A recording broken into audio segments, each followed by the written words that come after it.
இங்க ஹீரோயின் ஒரு மந்திரத்தை போட்ட உடனே செத்து போன ஒரு பொண்ணோட பாடி எழுந்து உக்காந்து அவளை கொன்னது யாருன்னு சொல்லிட்டு கை காமிக்குது. ஆக்சுவலா என்ன நடந்திருக்கும்னா, ஹீரோயினோட ஒரு கண்ணு ரொம்ப நாளைக்கு முன்னாடி காணாம போயிருக்கும். அந்த கண்ணை தேடி ஒரு ராஜாவோட வீட்டுக்கு வந்திருப்பா. இவன் தான் பல வருஷத்துக்கு முன்னாடி ஹீரோயினோட கண்ணை திருடிட்டு வந்திருப்பான். அது மட்டும் இல்லாம அந்த கண்ணை வச்சு வருங்காலத்தை கண்டுபிடிக்கிற சக்தியும் உனக்கு கிடைச்சிருக்கும். ஹீரோயின் அந்த ராஜாவோட வீட்டுக்கு வந்ததுக்கு அப்புறம் அவனோட பொண்ணு கல்யாண நாளன்னைக்கே சாக போறான்னு சொல்லிட்டு ஹீரோயினுக்கு தெரிய வருது. உடனே ஹீரோயின் அந்த விஷயத்த கல்யாணம் பண்ணிக்க போற பொண்ணை பாதுகாக்கிற தளபதி கிட்ட சொல்றா. ஆனா அவன் அப்படியெல்லாம் நடக்கிறதுக்கு வாய்ப்பே இல்லன்னு சொல்லிட்டு அலட்சியமா விட்டுறான். அதுக்கப்புறமா ஹீரோயின் அந்த விஷயத்த கல்யாணம் பண்ணிக்க போற பொண்ணு கிட்ட சொல்றா. ஆனா அந்த பொண்ணுமே பெருசா எடுத்துக்காம விட்டுறா. இப்போ கல்யாணம் பண்ணிக்க போற நாளுமே வந்துருது.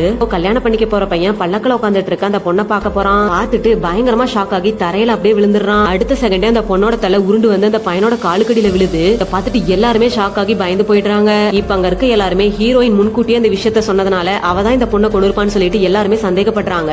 பொண்ணை பாதுகாத்துட்டு வந்த தளபதி ஹீரோயின் மேல கோவப்பட்டு கழுத்துல கத்திய வைக்க உடனே அந்த காயம் அப்படியே மறைஞ்சு போயிடுது. இப்ப ஹீரோயின் அந்த தளபதி கிட்ட செத்து போனவங்களை என்னால பேச வைக்க முடியும், அவளை யாரு கொலை பண்ணான்னு சொல்லிட்டு அவவாயாலே சொல்ல வைக்கிறேன்னு சொல்றா.